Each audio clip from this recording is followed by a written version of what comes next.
This is a picture of my dad on one of the proudest moments of his life when he graduated from boot camp in the Marine Corps. There was no way to know on that day that weeks later he'd be put on an aircraft carrier to Japan, and by the time he got there, they'd already have his discharge papers ready because of mental illness. I come from a family of two. It was my single parent as a father, and I was an only child, and we had no other immediate family with us to rely on in my life. And so when we started exploring what was going on with him, we discovered schizophrenia. And what you should know about schizophrenia is that schizophrenia is a disease that involves hallucinating about voices and things that you can't see. You literally are no longer in touch with reality.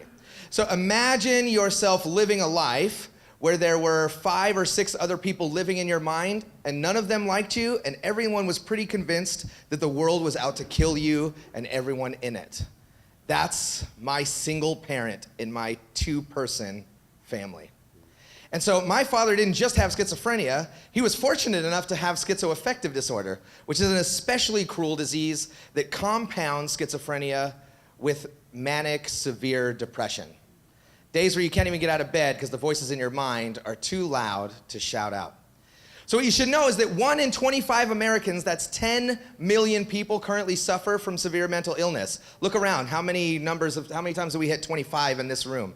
And how many children do you think those people are trying to raise right now? Now, typically when I talk about this stuff, there's a lot of people that lean in because they're excited to hear about all the fun, crazy stories I must have about the way that I was raised by a single parent with a mental illness. And so it's true. I definitely had a very interesting life. So I was subject to poverty and neglect. You know, my dad would work 3 days on for 72 hours and then 4 days off. And so I was a latchkey kid by the time I was in 2nd grade. So I had independence, right? That's the best way I could describe looking at it. A lot of paranoia and transience. So every single year we moved to a new school district and a new house. So I got to start school somewhere else to get away from someone or something that was trying to get us to do something that couldn't be explained.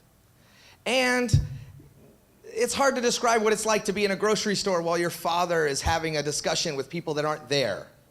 But what I can tell you is that it's very crisp to remember what it was like to hear the very real voices of the other people standing in the aisle. And so I didn't just get the chance, from my perspective, to see mental illness up close my whole life, but I got a chance to see who normal people are in the presence of mental health crisis. And so what I actually came here to talk to you guys about tonight was about ending the stigma of mental illness.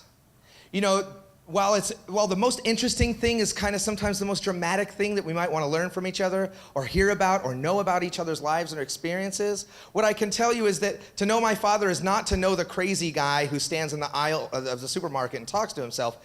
It's to know a man who served as a paramedic for 9 years, who saved countless lives and limbs out in the street being a first responder for people in the communities that we lived in.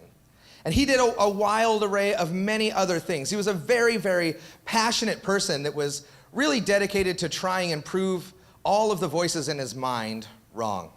He wanted to be someone who, in the midst of his own illness, found a way to show up every single day and be something greater than what the whispers of the people in the crowds that we spent time in used to say about him and about us and about our extremely unique family. And so how did he do it? It's really simple. He had something on his side, I had something on my side, and it was unconditional love. For all of his illness, for all of his incapacity to be able to keep track of reality and to keep track of what was really going on, there was never a day in my entire life where I did not know that my father loved me deeply. For all the times that we stood in the aisle, for all the times that we heard the whispers, there were the times where I would come home crying from a baseball game, or having been bullied at school, or having lost the girl, where my father was the first one to remind me that even in the midst of our challenges, that there was something greater that we would have to offer each other and that we would have to offer the world if we could just remember that even when everyone else has forgotten, that it was our responsibility to commit to and to practice unconditional love. And so my hope tonight coming to talk to you isn't about having that crazy conversation about what it was like. And no matter how many stories I have to tell, none of them will be as important or as integral to who I am as a minister and as a human being as knowing that even in the face of not being able to distinguish reality from something completely manifest elsewhere, that at every single moment, the opportunity to share love is the greatest cure to whatever is ailing you. Thank you. Awesome. Good job.